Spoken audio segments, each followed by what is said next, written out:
네, 안녕하십니까. 김정민이라고 합니다. 네, 이 더운 날 이렇게 와주셔서 대단히 감사합니다. 저도 이번에 와가지고 진짜 죽는 줄 알았습니다. 이렇게 더운 줄 몰랐어요, 한국이. 물론 제가 예전에 강의 때도 했지만 그래서 유목민족은 여름에는 북쪽으로 올라갑니다. 너무 더워서 여기가. 근데 괜히 지금 계절을 거꾸로 해서 내려왔다가 굉장히 저도 고생했는데 오늘 주제는 유라시아에 흩어져 있는 단군의 흔적이라고 해서 하는데 토크쇼에도 나중에 토크할 때도 나오겠지만은 제가 가지고 있는 역사관은 지금 여러분들의 역사관과 다릅니다. 제가 주로 범알타이주의 역사관이라고 얘기를 많이 하는데요. 그 자세한 부분은 제가 나중에 토크쇼 때 하고요. 일단은 강의를 먼저 진행하도록 하겠습니다. 다음 장이요. 일단 이 내용은 이건 알죠? 어떤 책인지 통과하겠습니다. 다음이요. 네, 유라시아의 마고 얘기하는 건데 아까 그 한단고기나 그 보도지는요. 쉽게 얘기해서 우리나라에서 아직 인정을 못 받는 고대사입니다. 근데 현재 인정을 못 받는데 제가 봤을 때는 있었던 것 같습니다. 물론 모든 것은 저는 실증주의적 사관에서 보기 때문에 증거가 없으면 확정을 짓지는 않지만 여러 가지 정황적 증거로 봤을 때요, 그거는 확실한 것 같아요. 자, 다음 페이지요. 요거 마고인 거 아시죠? 이 마고는요, 우리가 현재까지 한국의 토속신으로 알고 있는데요, 그렇지 않을 가능성이 매우 높습니다. 유라시아에 있어요. 다음 페이지요. 그게 바로 마코시라는 신입니다. 마코시가 뭐냐면요, 마고라는 신이에요. 시가 붙은 건 러시아어로 여성 명사를 만들 때 붙은 겁니다. 저번에도 얘기했지만은 러시아 친구는 저를 정민이라고 부르지 않습니다. 정미시카라 부릅니다. 그 카가 시카라 붙는 건요, 애칭이에요, 애칭. 일본 말로 하면 무슨 짱 하는 그런 식으로 좀 친근하게 부를 때 쓰는 거예요. 그래서 이 마코시의 이름은 마고입니다. 그건 발음만 같다고 제가 같은 신이라고 하는 게 아니에요. 역할이 같아야 됩니다. 역할이 뭐냐면요, 이 마코시의 신은요, 아이의 출산을 관장하고요, 옷감을 짜는 신입니다. 그리고 보통 삼신으로 묘사가 돼요. 그럼 마고 맞죠? 네, 맞는 거예요. 있습니다. 그게 아까 제가 앞쪽에 보여드렸던 그 러시아 인형 있죠? 그 큰 거에 작은 거 있고 그 작은 거 있고, 그 마트료시카라고 하는데 그 마트료시카가 이 마코시 신의 그 바탕이 돼서 만들어진 관광 상품이에요. 그러니까 이미 있죠. 그래서 광범위하게 유라시아 대륙에는 마고 신앙이 존재합니다. 이게 후일 기독교가 들어오면서 유럽에서는 성모 마리아로 대체가 되고요. 이 동양에서는 이게 보살로 대체가 됩니다. 불교가 들어오면서. 그러다 보니까 이제 마고 신의 이미지가 여러 관세음보살의 이미지로 표현이 되게 되죠. 하지만 근본적에는 그게 있었습니다. 통가요? 그래서 보십시오. 이렇게 아이를 들고 출산을 관장하거든요. 그리고 이렇게 옷감을 꼽는 신입니다. 다음 페이지요. 자, 그래서 보시면 우리나라 이 왼쪽에 있는 이 그림이 바로 우리나라에 있는 이 토속신앙에 나오는, 지금은 복숭아를 들고 있는 동자로 많이 묘사되죠. 복숭아 원산지 어디인지 아십니까? 파미르입니다. 부도지의 마고대성 어디 있다고 합니까? 파미르죠. 복숭아를 들고 있다는 건 굉장한 상징적 의미가 있어요. 머리 모양 보세요. 똑같지 않습니까? 야쿠티아 샤먼, 러시아의 마코시라는 여신, 우리나라에. 고대 어떤 그 궁중에서의 헤어스타일이었던 것 같아요. 그래서 이게 저렇게 동서양에서 똑같이 나타납니다. 다음이요. 그래서 이렇게 삼신으로 묘사합니다. 그래서 실을 뽑는 걸로 나오죠. 이렇게. 다음 페이지요. 그래서 이게 나중에 기독교에서는 삼위일체 사상에 엄청난 영향을 끼칩니다. 다음이요. 우리나라도 이렇게 나오죠. 자, 다음 페이지요. 그래서 이제 이 이야기가 나오던 당시는 우리가 이제 파밀에 대한 이야기가 나오는 거고, 파밀에 있었던 12황국에 대한 이야기도 나옵니다. 그렇죠? 그렇다면 마고라는 어떤 존재, 어떤 지배자들이 존재했다면 파밀에, 그렇다면 거기에는, 그러니까 부도지의 기록과 한당어 기록을 동시에 비교했을 때, 그러면은 부도지에는 거기 그 파밀에 마고가 있었다는데, 그렇다면은 마찬가지로 파밀에는 그렇다면 12황국이 있었을까라는 의문점이 생기죠. 그 시대에 그런 정황적 증거가 있다면은. 자, 다음 페이지요. 이게 우리가 얘기하는 보통 그거죠. 그 12황국의 영토. 자, 다음 페이지요. 요거는 카자흐스탄의 족보책입니다. 오늘은 제가 안 갖고 왔어요. 저번엔 갖고 왔었는데, 여기 보시면 이게 케레이트, 케레이, 칸글리 이렇게 써 있죠. 이 사람들이 한민족과 관계된 민족들입니다. 그래서 제가 대표적으로 3개만 제가 꺼내왔는데, 케레이가 한국말로 그냥 결해예요. 결해. 결해족이라는 소리인데, 얘네들 족보를 보면요, 한민족하고 혈연 관계가 아주 가깝습니다. 그런데 이 족보책을 보면 재밌는 내용이 있어요. 다음 페이지요. 네, 이 책은요, 개인이 쓴 책이 아닙니다. 우리나라도 지금 이제 제야사학계에서 개인적으로 책 출판한 경우 많죠. 역사 연구에서. 이거는 그런 게 아니라 정부에서 출간한 겁니다. 정부 자금 받아서 대통령이 명령을 해서 카자흐스탄에 있는 130개 민족들의 역사의 근원을 밝힌 책이에요. 정부에서 공인했다는 게 되게 중요합니다. 그래야 정사로 인정받을 수 있으니까. 다음 페이지요. 근데 이렇게 나오잖아요. 뭔가 비슷한 느낌으로 가고 있죠. 한 번 더 눌러주세요. 이렇게 최초 발원지서부터 동서남북으로 흩어졌다고 하는데 여기도 한국 꼭 포함시킵니다. 있었던 것 같은 거예요. 이게 맞는 것 같아요. 자, 그러면 이제 카자흐스탄하고 한국에서 기록이 나왔죠. 다음 페이지요. Ежелгі түріктер тарих сахнасына өздерінің әскери дәрежесімен, қуаттылығымен аты шыққаны белгілі.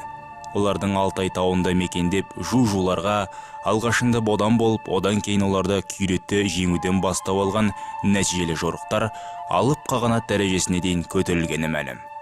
Bir ayta кететін жайт, Қытай деректемелері бойынша 중앙아시아부터 해가지고 이렇게 만주를 해가지고 거대한 그 민족 국가가 있었다는 것이 나오죠. 물론 앞에 나왔던 건 유형 국가, 그다음 돌궐 제국에 대한 이야기인데. 다음 페이지요. 여기 파미르고원의 보그드산이라는 데가 있는데 이 보그드산은 바로 술록을 뜻하는 단어입니다. 술록이 왕을 상징해요. 이거 되게 중요합니다. 신라의 왕관도 술록간을 형상을 본땄죠. 그런데 얘네들도 마찬가지로 파미르고원에서부터 시작돼서 북쪽으로 올라갔다는 이야기가 나와요. 그래서 몽골의 아르한가이, 그 다음에 바이칼 이런 식으로 이동했다는 이동 경로가 나옵니다. 그리고 다음 페이지요. 이거는 미국의 학자 제임스 처치워드. 이렇게 고대에 위구르 지역을 중심으로 한 어떤 거대한 국가가 있었다는 기록이 나와요. 다음 페이지요. 이거는 러시아 기록입니다. 그란데 타타리에라 써 있는 이유는 이건 러시아, 영국 브리타니 백과사전에서 가져왔기 때문에 그래요. 근데 이거는 러시아 말로 벨리카야 타타리아라고 해서 대타타르라는 제국이 유라시아에 광범위하게 존재했었다라는 역사 기록과 지도가 무수히 많이 나옵니다. 이거 소리 안 나면은 일단 볼게요. 다음 페이지요. 아니요, 다음 페이지. В конце торжественной речи, глядя в глаза собравшимся представителям крупного бизнеса, посетовал: региональным отделением географического общества тоже было бы неплохо получить крышу над головой. BLV 카날, 그래서 제1 채널, 오늘날 한국으로 얘기하면 KBS 1입니다. 국영방송이라는 소리예요. 여기 보시면 이렇게 푸틴이, 대통령이 고대 역사 교과서에 대해서 보고 있지 않습니까? 이미 그 유라시아 대륙을 차지하고 있는 중국이라던가 러시아는요 굉장히 활발히 연구를 하고 있어요. 정작 여기에 해당이 있는 여러 알타이계 국가는 연구를 안 합니다. 현재 유일하게 연구한 나라는 카자흐스탄이 하고 터키 정도 두 나라. 그 외 나머지 국가는 아예 관심도 없고 몰라요. 뭐가 있는지조차도. 물론 한국도 포함해서입니다. 이런 문제들이 있어서 저는 봤을 때 이게 앞으로 우리가 이런 걸 모르고 있으면요 굉장히 나중에 100년, 200년 흐른 다음에 역사는 러시아와 중국 중심으로 써지게 될 거고, 그들이 그렇게 한 이유는 바로 현재 영토를 곡착화시키려고 하는 것 때문이거든요. 그래서 우리도 이 부분에 대한 연구가 있어야 된다고 봅니다. 다음 페이지요. 다음 페이지요. 근데 이 부분에 대한 공통적인 특징이 뭐냐면요, 바로 알타이계 어족이라는 공통점을 갖고 간다는 거예요. 그렇다면은 지금이야 한국어, 일본어, 카자흐, 몽골어, 기타 등등의 알타이계 언어가 존재하지만은 만년 전엔 어쩌면 우리가 지금보다 더 가까운 언어를 쓰지 않았을까? 그 당시에는 저런 어떤 연방체가 있지 않았을까라는 추정이 가능해지죠. 그리고 그런 것도 아까도 얘기했듯이 여러 국가의 문헌 기록에서 나오고 있지 않습니까? 네. 그래서 그 12황국에 대한 이야기는 한 개인의 창작물이라 하기에는 불가능해요. 왜냐하면 이미 여러 외국에 존재하기 때문에 그런 기록이. 그래서 저는 현실 가능성이 매우 있다고 봅니다. 다음 페이지요. 자, 그래서 이제 백이민족에 대한 얘기가 나오는데, 우리는 이제 백이민족이라는 말을 많이 쓰는데, 그러면은 백이민족이라는 단어는 왜 나왔을 거예요? 보통 여러 가지 학설이 현재 우리나라에 존재하지요. 옷감 기술이 없어서 그랬었다. 그런 것도 있고, 흰색을 숭상해서 그랬었다. 기타 등등이 나옵니다. 저는 다른 관점을 갖고 있는데요. 다음 페이지. 이거는 그냥 한 단국의 내용입니다. 보시면 백부인의 기록이 어디냐, 여기 보이시죠? 피부는 하고 머리털은 놓고 이렇게 쭉 해서 백부인, 적부인, 황부인. 여기 하나가 빠졌는데 여기 네 가려졌는데 여기 황부인 여기 보이시죠? 그래서 적색, 백색, 파란색, 노란색 4색의 색족이 존재했다고 하는데 다음 페이지요. 카자흐스탄은 뭐라 써놨느냐? 바로 파미르의 색족이 있었다고 하는데 걔네들은 파미르의 삭족이 있었다고 하는데 그 사람들은 신분에 따라서 이렇게 백색, 적색, 남색, 황색의 옷을 입었다고 합니다. 같은 패턴으로 가고 있죠 지금. 근데 백색 옷을 입은 사람이 누구냐면요, 승려, 즉 종교계급이었어요. 즉 그 얘기는 뭐냐면요, 우리가 흰색 옷을 입은 건요 무슨 옷감에 그 염색 기술이 없어서도 아니고 그 다음에 뭐 흰색을 특별히 좋아해서도 아니고 그건 신분계급 때문에 그랬다고 봅니다. 왜냐면요, 우리는 고대사로 기마민족 얘기 많이 하죠. 고구려 기마민족의 후예 어쩌고. 기마민족이라면 기마민족의 정서를 알아야죠. 즉 유목민의 정서. 유목민족은요 직업에 따라서 부족이 결정됩니다. 내가 어떤 직업을 하고 싶다면 마음대로 이동하는 게 아니라 어떤 특정 부족에 타냐면 그 사람은 칼만 만들어야 되고 뭐 말만 그 길들여야 되고 뭐 농사만 지어야 되고 이런 식으로 그 일종의 봉건제처럼 직업의 분화가 딱 결정돼 있었어요. 따라서 아마도 한민족을 건설했던 상당수의 주류는 바로 종교계급이 주류가 돼서 만들어졌기 때문에 백이민족이라는 이미지가 붙게 된 게 아닌가라고 좀 봅니다. 그게 더 합리적인 해석이에요. 왜냐하면 앞에 얘기했던 염색 기술이 없었다든가 백색을 숭상한다는 데는 어떤 근거적 기록은 없지 않습니까? 하지만 이건 기록이 있고 실질적으로 그런 문화가 존재했어요. 다음 페이지 볼까요? 보십시오. 이거는 노르웨이 바이킹족의 종교 행사입니다. 성 루시아나 12월 25일 백색 옷 입죠? 그 다음 번이요. 야쿠티아 샤먼들 우샥이라고 해서 7월달 그 복날하는 축제입니다. 흰 옷 입죠? 재래의식 할 때. 그 다음 투르크 돌골 제국들 재래의식 할 때 백색 옷 입었습니다. 그 다음 요 얘기는 뭐냐면은 파미르에 살았던 백부인의 존재 이야기가요 나중에 중국에서 이렇게 화이트 헤어드 위치라 해서 100발만 년 전입니다. 100발만 년 전, 이 100발만 년 전 배경 보면 파미르입니다. 중국 애들이 저 영화 왜 만들었을까요? 그 지역에 내려온 전설이거든요. 파미르에 100발을 가진 종족이 살았어요. 마녀라고 얘기했잖아요. 왠지 아십니까? 샤먼이었어요. 종교계급이었어요. 그러니까 이런 이야기가 나오죠.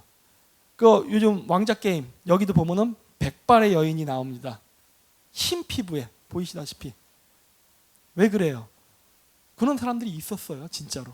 그리고 제가 이번에 가서 찾았습니다, 후손들도. 그래서 그 사람들의 직업이 바로 종교였어요.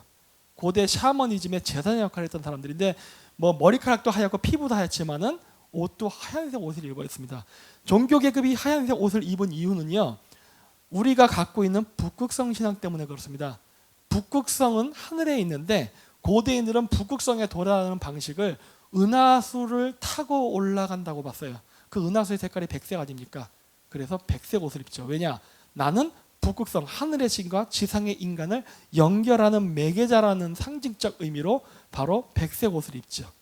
이래서 종교 계급의 옷의 색깔이 백색으로 결정된 거죠. 물론 무지개 색깔도 있습니다.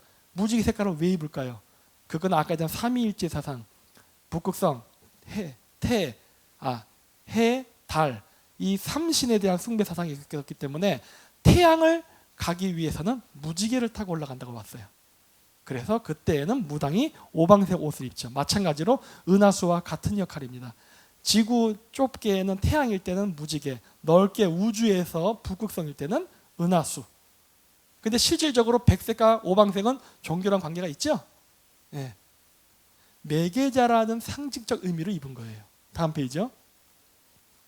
그래서 이렇게 엘프족이 어디 산다고 나옵니까? 산 꼭대기, 화살 잘 쏘고, 그렇죠? 그리고 장수한다 그러죠. 옛날 때 그 기록, 우리나라 고대 기록에도 장수했다고 나오죠, 그 사람들. 그리고 하얀 피부에 하얀 머리카락을 했던 사람들이에요. 녹색 눈 가지고 있었습니다. 이런 사람들이 바로 고대 샤먼 지배 계급이었고 이 사람들이 한민족을 형성하는 데 큰 역할을 했던 것 같아요. 다음이요. 그래서 이제 조선 연방 다음 페이지요. 자, 그래서 아까 얘기했듯이 한국의 색족은 카자흐스탄 삭족이라 그러고요. 우리가 당군이라 부르는 건 중앙아시아는 탱글이라 부릅니다. 가장 더 가까운 발음은 단골레 생각하시면 됩니다. 단골레가 탱글이에요. 그리고 우리가 조선이라 부르는 이름은 카자흐스탄에서는 주스 또는 주잔 또는 조잔이라고 부릅니다. 그리고 부족명이 우리 마한지난 변화 3으로 나눴죠. 거기도 지금도 오르타 주스, 크스 주스, 울루 주스에서 3주스 연방 시스템으로 갑니다.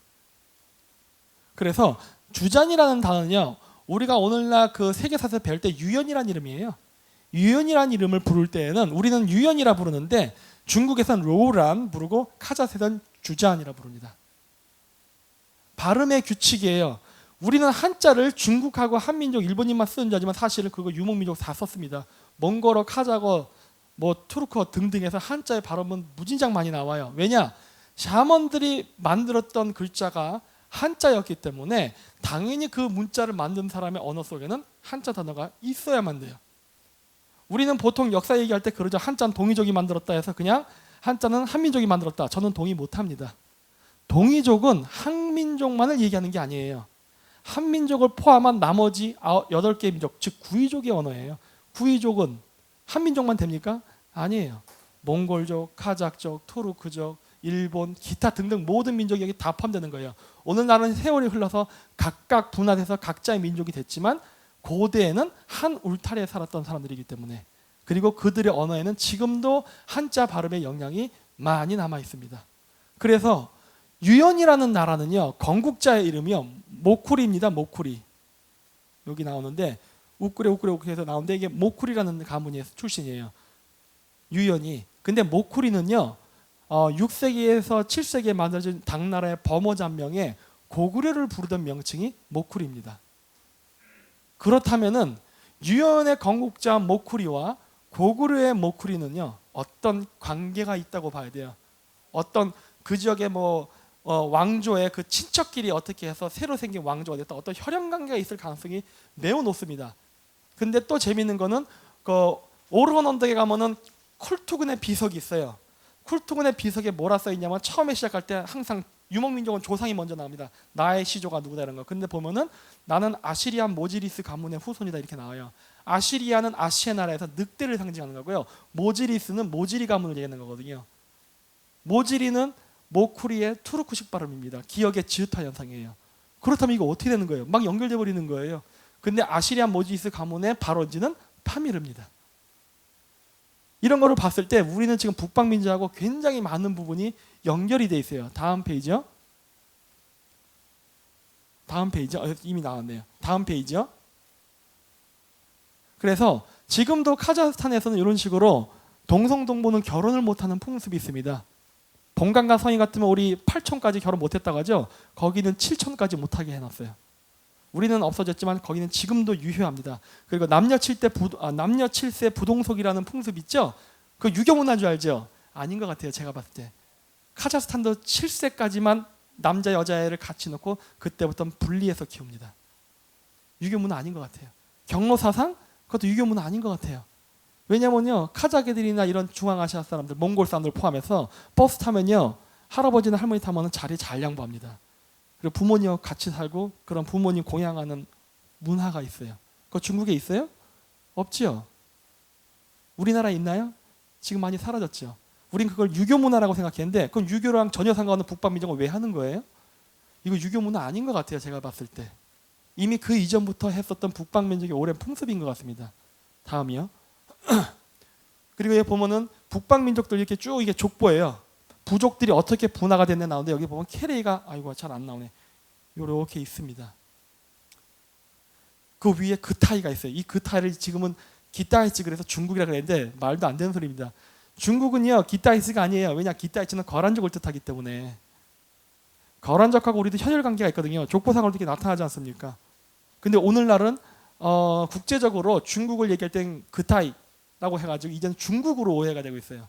이거는 제가 봤을 때 용어를 빨리 고치지 않으면은 큰 역사 왜곡이 될 빌미가 됩니다. 어쨌든 현재로서는 중국을 이야기할 때는 기타이라고 합니다. 네, 다음이요. 그래서 이 12황국의 이름들 있지 않습니까? 이게 지금도 유라시아에 있는 중앙아시아 민족 이름하고 일치가 돼요. 들으면 알 수가 있습니다. 네, 객현 같은 경우는 발음이 굉장히 다른데 이 객현은 쉬워요. 그냥 개쿤이에요, 개쿤. 개쿤이 누구냐면요, 키르키즈입니다. 키르키즈를 개쿤이라 불렀어요, 옛날 때는. 그럼 개현 맞지 않습니까? 그 외에 슈멜은 슈메리, 사나바, 사르마트, 메구려, 마사게트. 메구려는 모쿠리도 되죠. 고구려랑 관계했죠.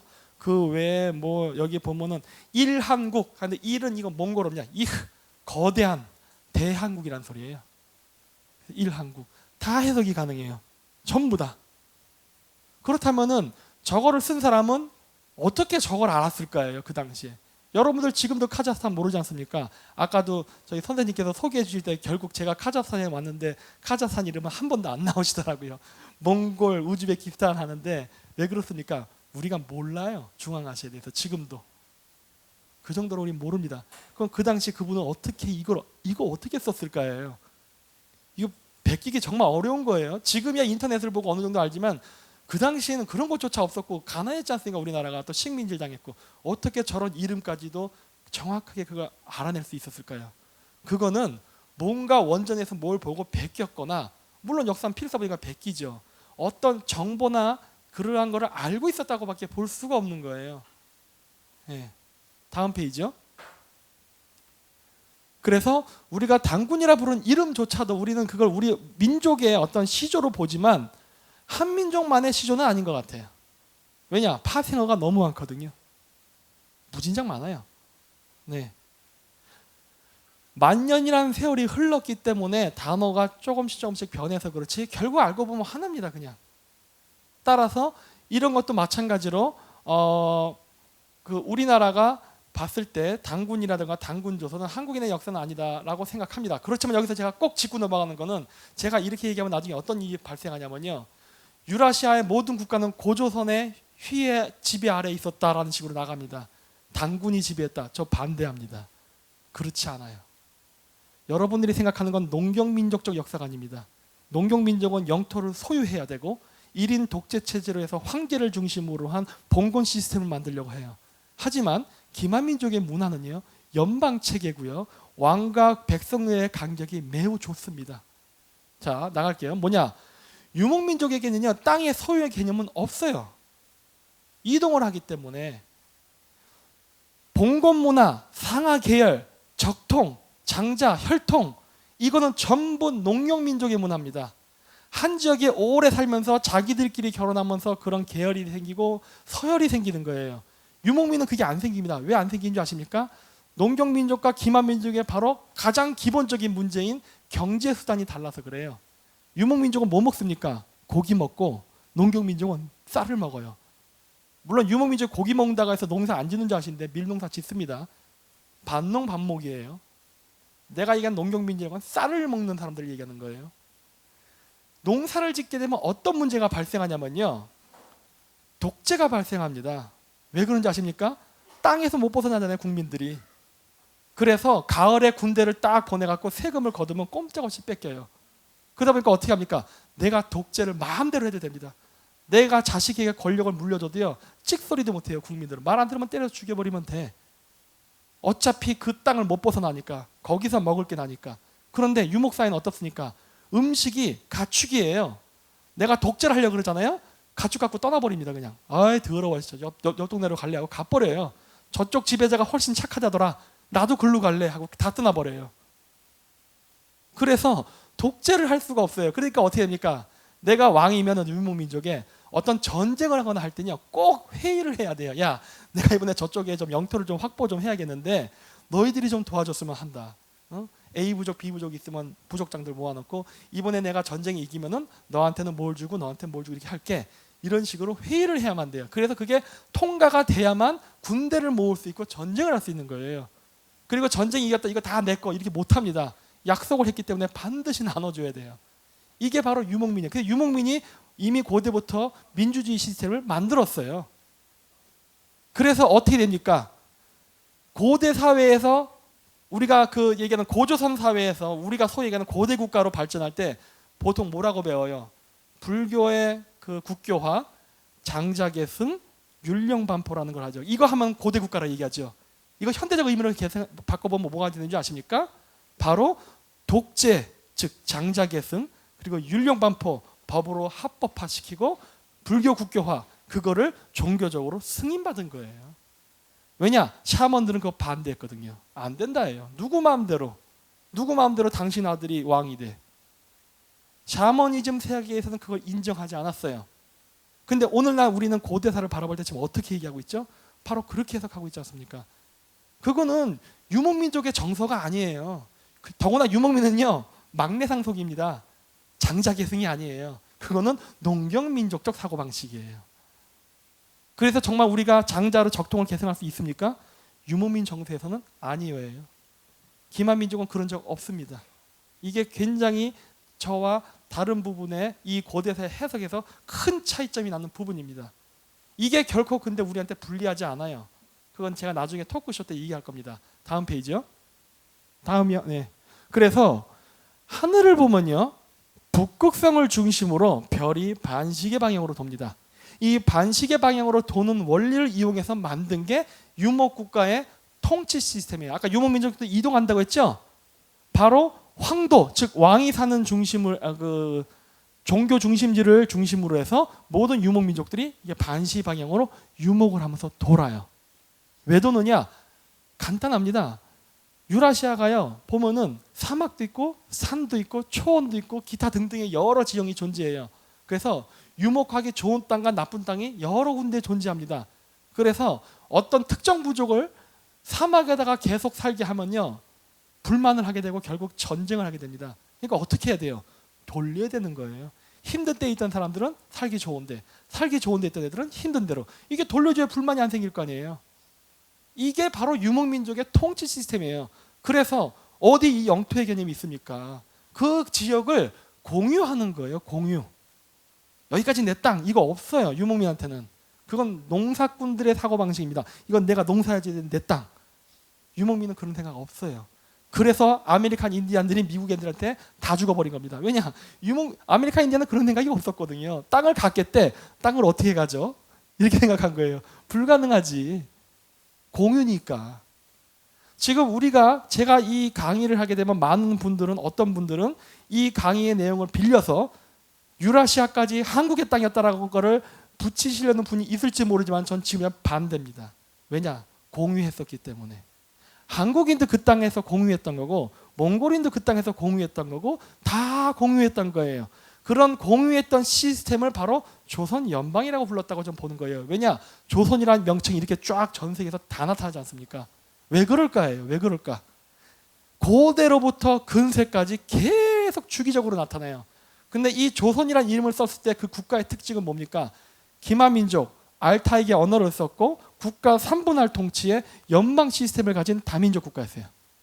이게 공통 분모예요. 이게 아니면은 조선이라는 이름이 안 붙습니다. 따라서 이게 조선이라는 거는 국가 명칭이기도 하지만은 이러한 통치 시스템을 말하는 거구나라는 결론을 가지게 된 거예요. 금나라조차도 조센이라 불렸습니다. 다른 명칭으로. 정식 명칭은 금, 그리고 내부적으로는 조센. 카자흐스탄도 공식적으로는 카자흐스탄, 비공식적으로는 주스예요. 헝가리 공식적으로는 헝가리, 비공식적으로는 구스. 그래서 조선이라고 다 얘기한단 말이에요. 바로 이러한 연방 시스템을 기반으로 했기 때문에 그래요. 그래서 이것이 매우 매우 중요합니다. 그리고 토지는 공유했다예요. 이 공유의 개념이 아니라 사적인 목적으로 소유를 하려고 그러잖아요. 그러면 이 조선 연방, 즉 유목민의 초지를 떠나야 되는 거예요. 나가. 너처럼 그렇게 독식을 하는 놈들은 우리 땅에 있을 자격이 없어요. 나가서 뭐 땅을 갖고 농사를 짓고 뭐 마음대로 해라 해요. 하지만 우리 땅에서는 안 된다 해요. 너는 반드시 공유를 해야 되고 돌아야 된다 해요. 근데 그렇게 말하면 말 안 듣죠? 그러다 보니까 천문을 이용한 겁니다. 너 천손이라며. 천손민족은 하늘의 이치를 따라야지. 하늘의 별이 돌듯이 너도 그렇게 해야 된대요. 사적인 욕심을 버리고 이 시스템을 따라와라 해요. 그러다 보니까 이러한 시스템은 종교적인 성향도 당연히 있는 거죠. 그래야 말을 듣죠. 이슬람에서 돼지고기 먹지 말라고 먹잖아요. 그러니까 뭐라 그래요? 돼지고기 먹으면 지옥 간다 그러죠. 돼지고기 먹으면 지옥 갑니까? 안 가요. 사막지대는 물이 귀하니까 물이 많이 필요한 돼지를 키우면 안 돼. 뭐 어쨌든 간에 그래서 그러한 방편이 생기는 거예요. 방편. 다음이요. 그래서 파밀리에 이렇게 보고드산을 중심으로, 옛날 땐 보고드산이 성산이었거든요. 반시계 방향으로 유목 생활을 한 거고, 다음이요. 그 다음부터는 사얀산, 바이칼 이 지역을 중심으로 반시계 하면서 유목 생활을 하면서 뺑뺑 도는 거예요. 이래야만 문제가 안 생기고 이 유라시아 초원의 모든 민족들이 화목하게 살 수 있기 때문이에요. 그리고 이러한 목초지를 결정해 주는 게 바로 오늘날 우리가 얘기하는 쿠릴타이라고 불리는, 그 이전의 이름은 알 수 없지만 어쨌든 오늘날 쿠릴타이라고 불리는 바로 원탁회의입니다. 원탁이에요. 원탁. 왜 원탁이 아닌 줄 아십니까? 이런 사각형이 아니라 우리는 동등하다예요. 누구도 위아래가 없다예요. 위아래는 누가 만듭니까? 농경민족이 만드는 거예요. 농사꾼들은 도망갈 수 없으니까 황제가 독재를 한단 말이에요. 그러니까 어떻게 상하계급이 생기거든요. 그러니까 항상 권위주의를 내세우고 위에 아래를 쳐다보죠. 이게 농경민족의 사고방식이에요. 근데 유목민족은 누구 마음대로 그렇게 합니까? 네가 그렇게 잘났어? 난 간다예요. 못한단 말이에요. 그래서 유목민족의 숫자가 많건 적건 상관없이 모두가 동등하게 테이블에 앉아서 좋은 땅, 나쁜 땅을, 강한 민족도 나쁜 땅에서 살아야 되고 약한 민족도 좋은 땅에 살 수 있는 권리를 주는 게 바로 쿠릴타이예요. 우리가 옛날식 신라로 얘기하면 화백회의와 같은 겁니다. 그래서 거기서 결정된 내용은 반드시 준수해야 되는 거예요. 그거를 결정하는 의장이 뭐라고 보면 됩니까? 연방국의 지도자예요. 그게 우리가 오늘날 알고 있는 당군이라든가 그다음 환웅이라든가 한인시대 때 인물이 아닌가라고 저는 보는 겁니다. 그리고 그 사람들 인물의 이름을 보면요, 다민족이라는 게 나타납니다. 어떤 사람 이름은 몽골식 이름이 나타나고요, 어떤 사람 이름은 투르크식 이름이 나타나요. 지도자조차도 다 왜 바뀝니까? 왕통은 혈통을 따라가는 게 아니니까 당연히 불가능하죠. 물론 뛰어나다면 그 자식이 물려받을 수도 있겠지만은 거의 2, 3대까지 못 가죠. 다른 뛰어난 어떤 현자가 나타나면 그 사람 보고 하라고 결정권을 주게 돼 있는 거예요. 이게 고대 유목민의 통치 시스템입니다. 다음이요. 그래서 초생딸과 금성은 이슬람의 상징이 아니라 원래 유목민족의 상징이에요. 이거 흉노입니다. 가장 오래된 거. 이슬람은 1500년경인가 그때 생겼잖아요. 그거보다 무려 1000년 전에 이미 있었죠. 뭐 그 이전 것도 있습니다. 바로 바이카로스와 사얀산을 중심으로 했을 때, 이때부터가 우리가 아는 유목민족의 역사거든요. 파밀리 역사는 굉장히 우리가 적게 알지만 이건 우리가 이미 일반적으로 알고 있는 역사거든요. 그리고 동서남북으로 퍼져서 이들이 건국한 나라는 꼭 이 상징물들이 나옵니다. 동아시아서부터 유럽에 걸쳐서. 다음이요. 그래서 나는 이게 어떤 고대 유목민족의 어떤 심볼이었지 않나 싶은 거예요. 고대 어떤 왕실에 쭉 나타나요. 보면은 카자흐스탄 지금도 이렇게 쓰지요. 이거 중국 한나라 북부 삼소성인가 어디에 있었다는 유물인데, 그거 이거는 신장 미구르, 몽골, 흉노, 프리메이슨, 기타 등등 다 있어요. 다음번이요. 다음번. 네, 다음번 넘겨주세요. 자, 요건 뭐냐면요, 삼국사기에는 어떤 그런 시비항 이런 기록은 없습니다. 그런 건 존재하지 않아요. 그런데 조금 흥미로운 기록이 있어요. 그게 뭐냐? 천문관측 기록이에요. 천문관측 기록을 보면요, 고구려 백제 신라의 위치가 조금 변합니다. 우리가 알고 있는 범위에서 달라져요. 여기 제가 이게 일부 몇 개만 이렇게 따온 거예요. 이거를 지금 최초로 제안했던 분은 박찬범 교수님이라는 분이신데, 그분이 이야기한 걸 저는 책으로만 봤거든요. 근데 저도 검증해야죠. 무조건 볼 수 없어요. 그래서 검증을 해봤는데, 일단 우리나라에서 어떻게 이야기하냐면, 이거는 여기 중국 책에서 베꼈다고 얘기합니다. 이게 바로 필사했을 거로 추정되는 중국 사서예요.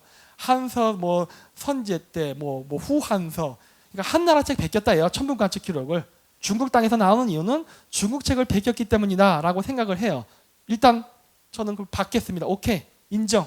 자, 그럼 이제 어떤 모순이 발생하나를 볼게요. 다음 페이지요. 자, 요게 BC 53년 5월 9일 날 있었던 일식기를 볼 수 있는 지역입니다. 여러분, 일식이 일어나면 아무 데서나 다 볼 수 있을 것 같죠? 절대 안 보입니다. 혹시 여기 장영실 드라마 보신 분 계세요? 장영실 드라마 처음 시작할 때 조선 왕자 건국하고 이성계가 일식할 때 이렇게 천재를 지내려고 하는데 일식 현상 안 일어나죠? 그래갖고 막 천문관들 빠따 맞고 그러잖아요. 왜 그러냐면요, 일식 현상은 볼 수 있는 특정 지역이 있어요. 그래서 선으로 나타납니다. 거기서만 보여요. 그런데 박혁거세가 54년 5월 9일 날 봤대는데 53년 5월 9일 1년 딱 오차가 났는데 여기에 딱 있어요. 신기하네. 다음 번. 요거는 BC 1년. 여기도 1년 차이가 나는데 혁거세 한 56년에 또 일식 기록이 있었대요. 여기서 나타나네. 다음. 요거는 AD 16년 남해왕 13년일 때 일식을 볼 수 있었던 지역이에요. 그 다음. 여기 보면 이게 어디야? 어쨌든 여기 124년 여기 써 있네. 여기. 사마왕 때 여기에요. 이 한 번도 안 나타나네. 이거 어떻게 된 거야? 이상하잖아요. 다음 페이지요. 네. 또 다음 페이지. 가장 그래프가 많이 겹치는 지역이 어디냐면요. 양장항 일대예요. 왜 양장항 일대에서 이런 기록이 자꾸 나오지? 여기서 이제 문제가 생깁니다. 아까 제가 얘기했죠? 이거 중국 애들 거 베꼈다고 했다고 했죠? 좋다 이거예요. 중국 걸 베꼈다 인정하면 어떤 문제가 생깁니까? 한 나라는 여기 있었다예요. 그렇죠? 왜 그런 줄 아십니까? 천문 관측은 수도에서 하는 거예요. 수도. 그러면 여기 낙양 아니겠죠? 여기였겠죠? 한 나라의 수도가. 그거 맞아요? 그건 중국 학자한테 물어봐야 돼요. 너 이거 우리가 베낀 거라면은 한 나라는 여기 황하강 유역이 아니라 양자강 유역 국가였네? 이렇게밖에 말할 수 없는 거예요. 여기 곤란해지죠. 아니네. 그거 아니야. 그럼 어떻게 되는 거예요? 이거 신라 맞네. 이렇게 되는 거예요. 어느 쪽이 맞는 거예요? 신라 땅이 아니 한 나라가 양자강 이남에 있었던 소국이었어요? 아니면 신라가 양자강에 있었던 거야? 둘 중에 하나 택일 해야 돼요. 둘 다 중국 역사에선 불리한 역사죠. 어느 쪽을 선택하든. 우린 여기까지 생각을 못한 거예요. 왜냐?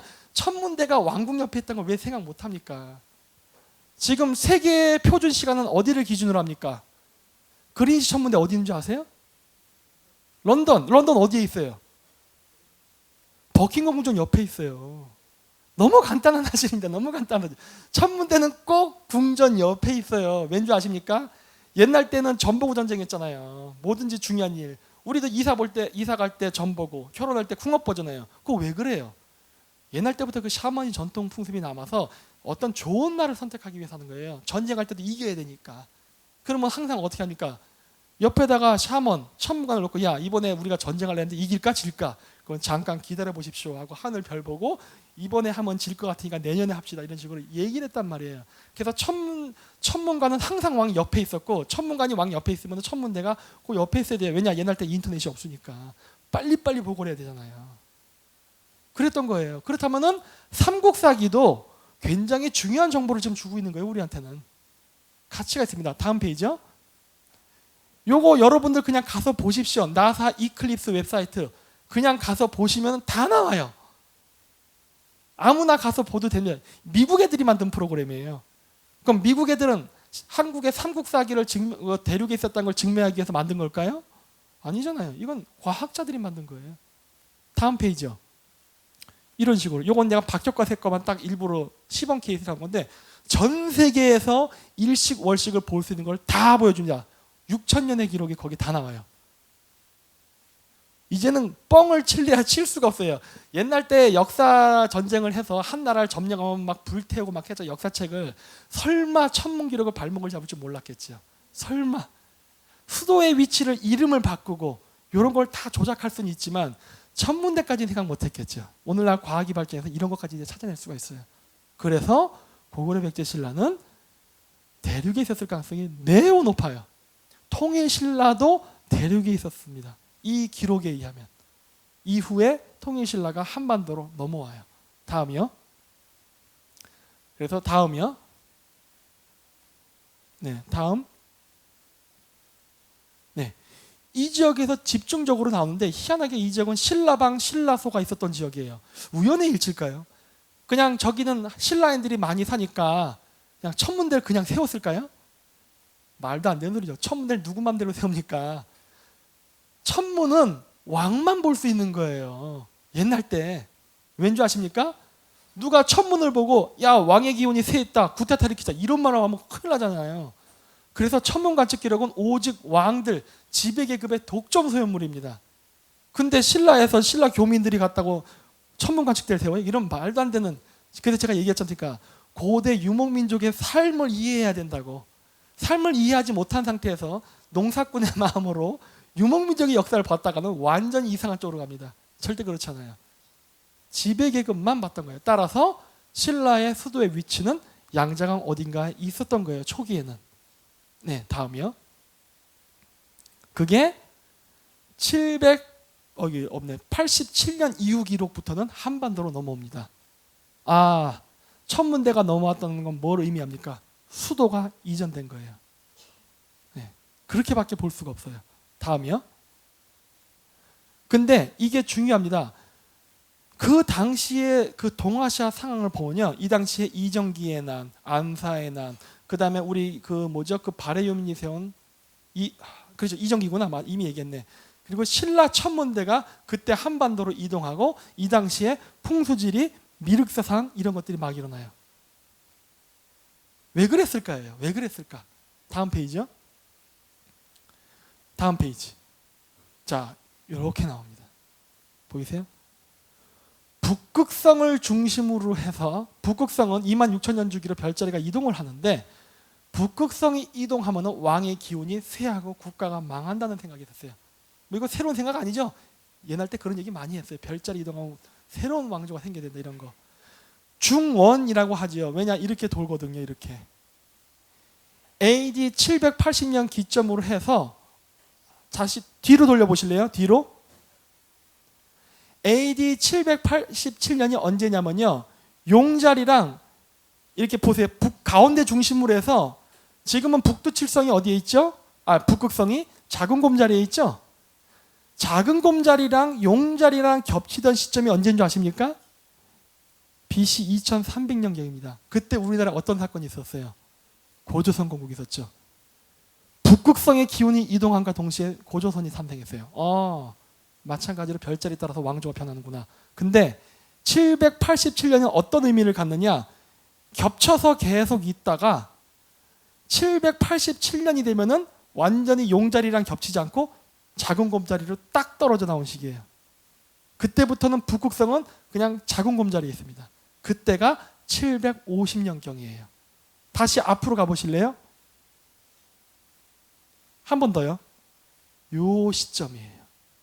왜 이때 동아시아에서는 엄청난 전쟁과 밀란이 일어났을까요? 북극성의 기운이 떠났거든요. 어디로? 해동으로. 신라 천문대가 왜 이동했는지 보이십니까? 별자리 신앙이에요. 바로 북극성 신앙과 매우 밀접한 관계가 있었던 거예요. 네. 다음이요. 그래서 이동해버린 거죠. 이렇게밖에 해석이 안 됩니다. 네. 그러니까 고대인들은 그 당시에 별자리가 이동이 일어나니까 왕후장성의 씨가 어디냐고 막 혁명이 나고 정신이 없으니까 그 당시에 많은 사람들은 왜 이런 혼란이 있고 살기 힘드냐? 이거는 북극성의 기운, 즉 신이 지금 이 지역에서 바다 건너로 넘어갔기 때문에 우리는 그쪽으로 따라가서 살아야 태평성대를 이룰 수 있다. 그게 뭡니까? 미륵사상 아닙니까? 그때 나왔죠? 풍수사상 왜 나옵니까? 그럼 북극성의 기운을 받은 땅이 어디냐? 풍수지리가 나와야죠. 이때 막 발전하기 시작하잖아요. 딱 맞아떨어진다는 거예요. 북극성의 이동과 매우 깊은 관련된 걸 이때 알게 되는 거예요. 그렇죠? 다음이요. 네, 다음이요. 네, 다음 넘어가겠습니다. 다음이요. 요거는 중국에서 발견된 거예요. 아까 이게 어디냐면 중국 호남성입니다. 묘족들이 원래 거기 안 살았죠. 산동성하고 양자강 일대 살았죠. 근데 2008년도인가 그래요. 2008년도에 중국에서 홍수가 났을 때 양자강 중국 호남성 묘족 마을에 물이 막 들이쳐가지고 비석이 대량으로 발견됐어요. 중국의 문화혁명 때 모택통이가 문화재를 막 때려 부수니까 묘족들이 자기 조상들의 비문을 숨겨놨던 게 2008년도에 홍수 때문에 드러난 거예요. 그때 나온 문자들이 다음이요. 발견됐는데 이상하게 똑같네. 똑같아요. 그렇죠? 묘족과 신라, 즉 한국은 어떤 관계에 있었을까요? 뭔가 이게 연결되어 있는 거예요. 지금 우리가 묘족과 관계가 있다고 하는데 왜 묘족의 글자와 우리나라에서 발견된 글자, 이 글자 북한 조선사회과원에 있다고 돼 있죠? 거기 진짜 있어요. 제가 확인해 봤어요. 네, 거기 있습니다. 비석은 모르겠지만 탁보는 있습니다. 네. 그래서 왜 그러면 한반도의 글자가 묘족 글자와 같을 수가 있을까요? 이거 왜 그럴까요? 동족이 없겠죠. 그렇게밖에 해석이 안 되는 거예요. 이게 문화혁명의 칼날을 피해서 살아남은 덕택에 오늘날 발견이 돼서 굉장히 저한테는 잭팟이라고 해요. 로또 터트린 거예요. 이건. 중국 애들이 큰 실수한 거예요. 이걸 터트렸어요. 자랑스럽게. 그래갖고 제가 캡치는 겁니다. 아, 딱 걸렸어 하고. 네. 다음이요. 네, 이거 나온 거. 여기 그 한단곡에 나온다는 이 내용이죠. 닮아 있잖아요. 다음이요. 그래서 양자강 지역에 있었던 왕들의 이름을 보면요. 다음이요. 이거 읽을 수가 있어요. 북방민족의 지배자 이름이에요. 월왕 구천? 쿠차 아닙니까? 그냥 쿠차왕이에요. 쿠차왕. 예. 그 외에도 많아요. 뭐 구수, 카슈고, 마오돈. 이건 모돈이라는 소리예요. 마오돈 왕. 소주 지명인데 마오돈, 우주, 우즈베키스탄 우즈예요. 그다음 구시, 카슈. 구스라는 건 구수, 헝가리를 뜻할 때도 쓰는 말이죠. 등등등등등등. 여기 다 북방민족 이름이야. 왜 그럼 양자강 지역의 지배자 이름들이 북방민족 이름이 나타날까요? 거기에 지배계급이 있었거든요. 거기까지 미쳤었거든요. 단 국민은 아닙니다. 지배계급은 거길 가요. 왜냐? 세금 걷어야 되니까. 유목민 시스템은 어떻게 되냐면요. 원래는 여름에는 더우니까 북쪽으로 올라가고 겨울엔 추우니까 남쪽으로 내려와서 남북으로 옵니다. 크게는 반시계 방향으로 전체 민족들이 이동을 하는데 계절에 따라 북쪽 남쪽 이동을 해요. 그래서 지금도 유럽에 가면 합스부르크 가면 보면은 여름 궁전 겨울 궁전, 그 다음에 제정 러시아도 여름 궁전 겨울 궁전 항상 두 개를 갖추고 가요. 수도에는 항상 최소한 수도가 2개에서 4개가 있습니다. 봄 여름 가을 겨울 때문에. 왜냐? 이동하니까. 너무 간단해요. 농경민족적 관점에서는 이게 절대 이해가 안 되는 거예요. 수도는 하나여야지 왜 이게 4개가 나와? 근데 유목민은 그런 생각하지 않거든요. 더우니까. 너무 간단해요. 나의 음식인 양이 걸어서 가니까 야 살기 좋은 데 가자고 이동하는 거거든요. 그러다 보니까 왔다 갔다 하는데 아까도 얘기했듯이 황색 옷을 입는 농민계급은 움직일 수 없으니까 남쪽 농경지대에 고착돼 삽니다. 이렇게 되는 거예요. 그래서 옛날 때 인구가 적을 때는 농경지와 유목지가 서로 겹치지 않다가 인구가 증가하면서 유목지역과 농경지역이 겹쳐지니까 어떻게 됩니까? 분쟁이 발생하죠. 그러다 보니까 이제 진시황 같은 사람은 뭘 한 거예요? 그냥 벽 사버린 거예요. 중국 역사 잘 보세요. 만리장성 싸면서부터 북방민족과의 전쟁이 치열해집니다. 왜 그랬느냐? 유목민족은 소유란 개념이 없거든요. 그냥 추우니까 내려온 거고 더우니까 올라가는 거예요. 그냥 그 지역을 다 유목지라고 생각하는 건데 농사 짓는 애들이 와서 자꾸 담을 쌓고 막거든. 그래서 열받아서 일어나는 게 전쟁이었거든요. 그러니까 전쟁 나니까 어떻게 해요? 서로 간에 피곤하니까 야 내려오지 않으면 내가 먹을 거를 가을에 키워서 줄게. 이게 뭐예요? 조공무역이죠. 그러니까 어떻게 됩니까? 중국사를 보면요. 조공무역을 보면은 항상 중국이 일방적으로 북방민족한테 많이 줍니다. 많이 줘요. 북방민족 조금 줘요. 그거를 중국 애들 지금 어떻게 해석하죠? 천자가 관대해서. 아니죠. 맞을까 봐죠. 맞을까 봐 무서워서 준 거예요. 내려오지 말라요. 나 다 줄게. 근데 중국 왕조가 망할 때는 어떻게 망합니까? 꼭 북방민족이 내려와서 망해요. 왜 그런 줄 아십니까? 약속을 안 지켰으니까. 나라가 부패해서 조세가 잘 안 거치니까 약속한 만큼의 조공이 안 들어오니까 열받는 거거든요. 내가 이 추운 겨울에 안 내려고 가만히 있었는데 요거밖에 안 되나? 없다 이거지? 알았어. 쳐들어오는 거거든요. 그래서 무너뜨리고 황제를 갈아치고 너는 세금을 똑바로 내야 돼. 그리고 다시 올라가는 거거든요. 이게 황제예요. 얼마나 초라합니까? 뭐가 그렇게 대단하다고. 황제, 누런왕, 스키타이 계급의 맨 아래 계층, 황금 옷을 입는 황제, 황금의 아들 탱그리가 있고, 무사 계급인 적색 계급, 종교 계급인 백색 계급, 유목민족인 푸른색 옷, 그 다음이 맨 마지막이 노란색 황제인데 뭐가 그렇게 대단해요? 우리는 지금 유교적 사상에 길들여져 갖고 지금도 많은 것을 농경적 관점에서 바라보고 있어요. 우리의 고대사조차도. 이거 바뀌어야 됩니다. 다음이요. 이거 중국의 양만한 교수가 강릉 단오제 반발하러 왔을 때예요. 여기 이제 노란색 전대 이게 뭐야? 한국地名方式 내가 지하오허 중국 이렇게 해서 이제 뭐냐 이게 한국의 지명들과 여러 개와 그다음에 중국 지명의 분포가 고대 초나라 지명과 비슷하다. 초나라를 세운 민족은 누굽니까?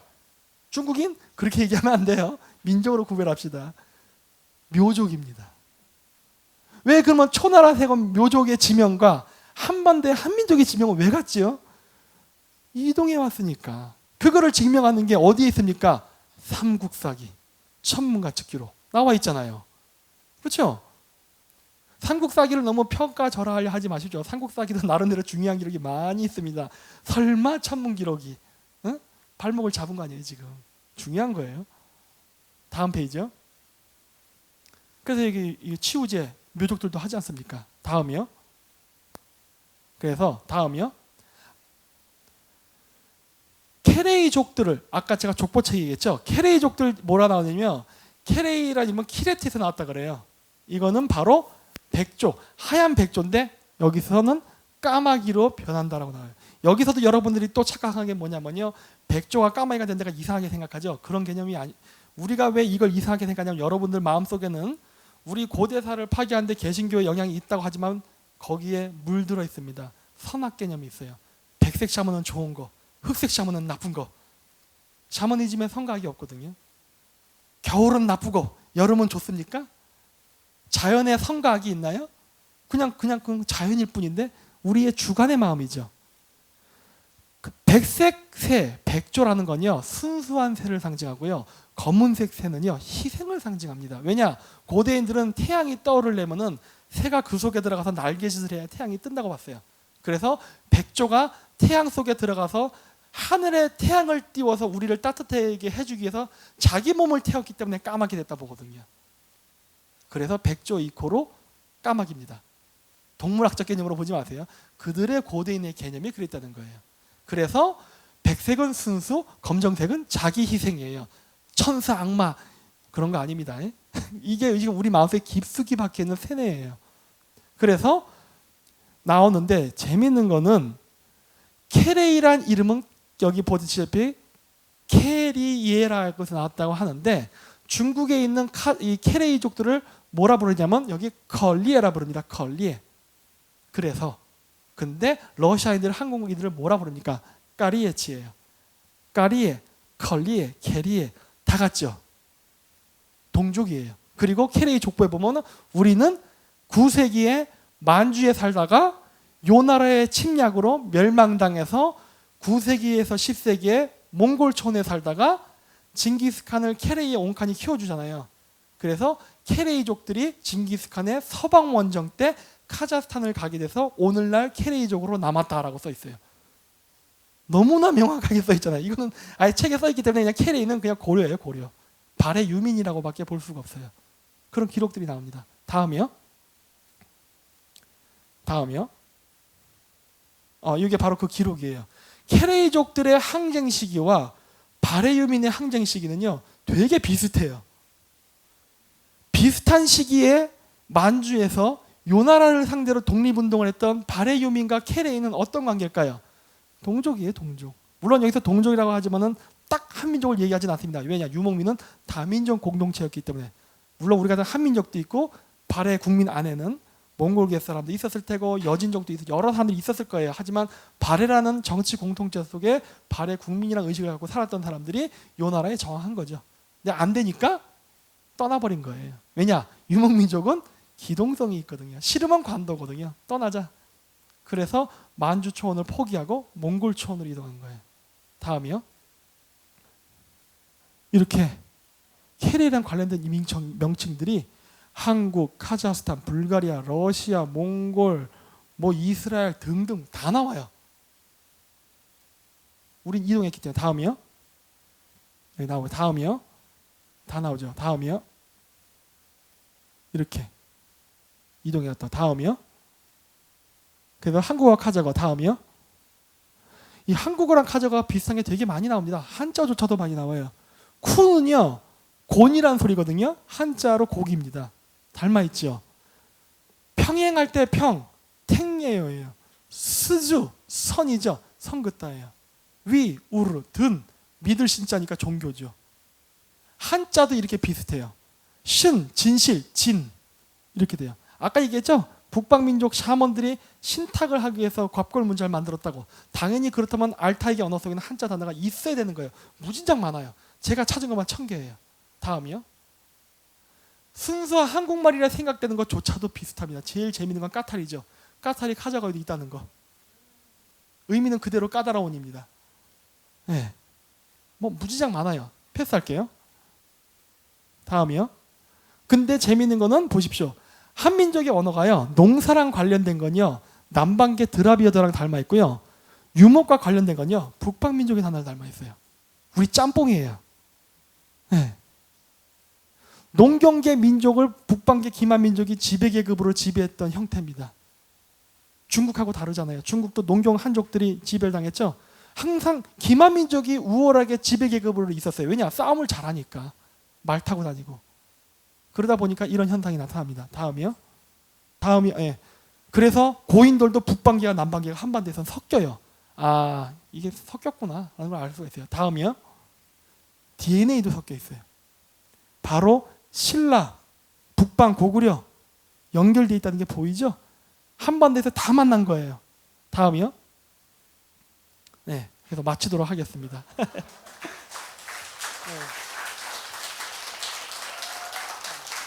그러니까 제가 얘기하고 싶은 건요. 우리 민족은 단일 민족이 아니라는 걸 얘기하는 겁니다. DNA로 봐도 그렇고 언어로 봐도 그렇고 뭐로 봐도 그렇고 우리는 다민족이었어요. 그리고 다민족이었을 때 거대한 국가를 가지고 있었습니다. 우리처럼 순수 혈통, 우리 한민족 요구할 때 우리 민족은 쪼그라들었어요. 그건 우리 민족의 전통 사상이 아니라 중국식 유교 사관입니다. 우리 고대 기만 민족의 사상과 아무런 상관이 없어요. 이 사상적으로부터 벗어나지 못하면 우리는 대국이 될 수가 없습니다. 네, 마치겠습니다.